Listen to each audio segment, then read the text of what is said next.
Chapter 5, Signs of Dysgraphia. What is dysgraphia? Dysgraphia is a brain-based learning difference that affects writing abilities. Dys, as mentioned earlier, means difficulty or not, and graphia means writing. Signs of dysgraphia generally emerge when children are first introduced to writing. Dysgraphia can occur after neurological trauma, or it might be diagnosed in a person with physical impairments, Tourette syndrome, ADHD, learning disabilities, or an autism spectrum disorder. It is also very possible for a person to be dysgraphic without showing evidence of any other disabilities. These individuals often have a parent or other close family member who show signs of dysgraphia as well.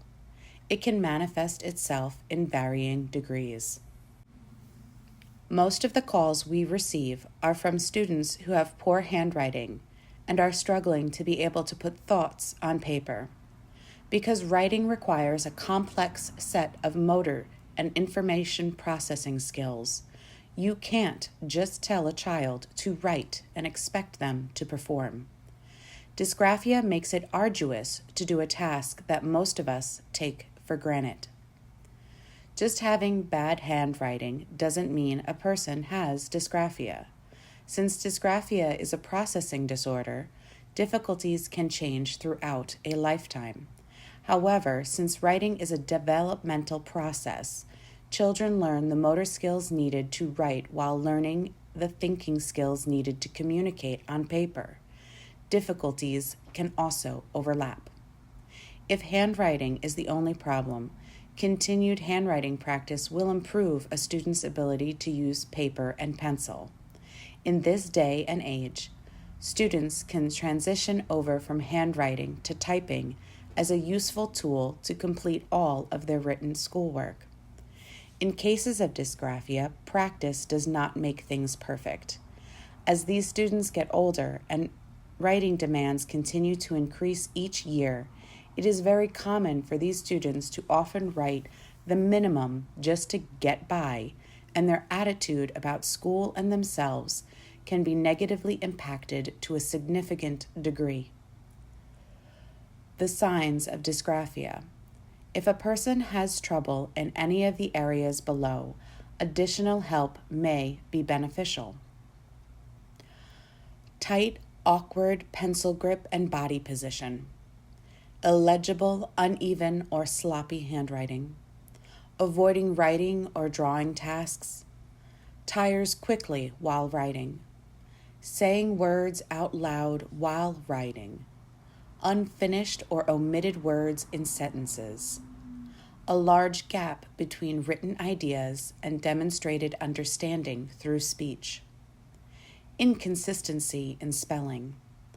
Falling behind with written schoolwork and cannot keep up with written assignments independently. Experiences physical pain, hand cramping when writing. Has difficulty reading what they have written. Spends an inordinate amount of time completing class assignments.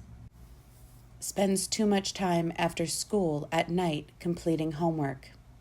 Has written content that does not match their thought content. Shows continued frustration, avoidance, behaviors, crying, stress when asked to complete written assignments. Relies on others to write much of their written schoolwork for them, a scribe. Requires accommodations at school such as reduced assignments and oral answers. Struggles to organize thoughts on paper. Difficulty with syntax structure and grammar. Inconsistent spacing between letters and words. Struggles to write on a line or within margins. Copying letters and numbers neatly and accurately are a chore. It is arduous to print neatly without a lot of crossouts or erasers. Laborious to express written ideas in an organized way. Taxing to prepare outlines and organizing written work is trying. draws a blank when it is necessary to think of words to write. Exasperating to remember to use all the words intended to in written work.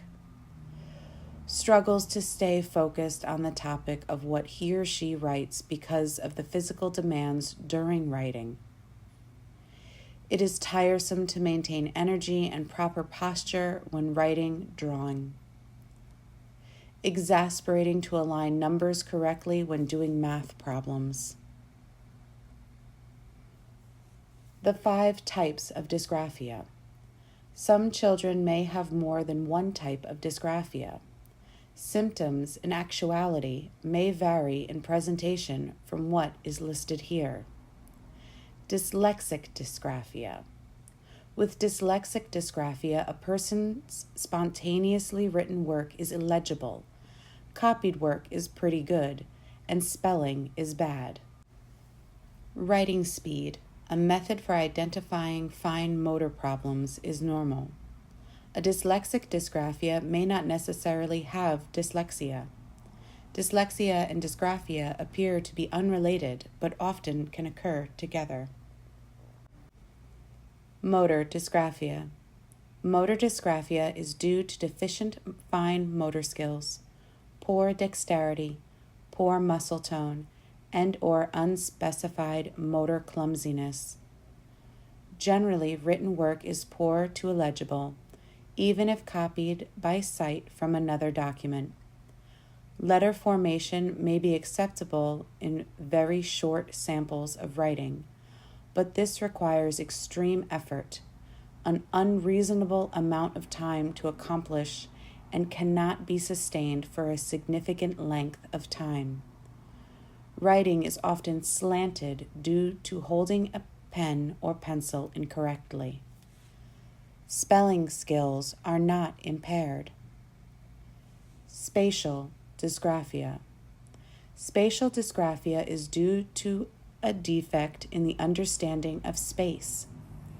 This person has illegible spontaneously written work, illegible copied work, normal spelling, and normal speed. Students with spatial dysgraphia often have trouble keeping their writing on the lines and difficulty with spacing between words. Phonological dysgraphia. Phonological dysgraphia is characterized by writing and spelling disturbances in which the spelling of unfamiliar words, nonsense words, and phonetically irregular words are impaired. Individuals with phonologic dysgraphia are also unable to hold phonemes in memory and blend them in their appropriate sequence to produce the target word. Lexical dysgraphia. Lexical dysgraphia is observed when a person can spell but depends on standard sound-to-letter patterns with misspelling of irregular words. This is commonly found in languages such as English and French, which are less phonetic than a language such as Spanish. This type of dysgraphia is very rare in children.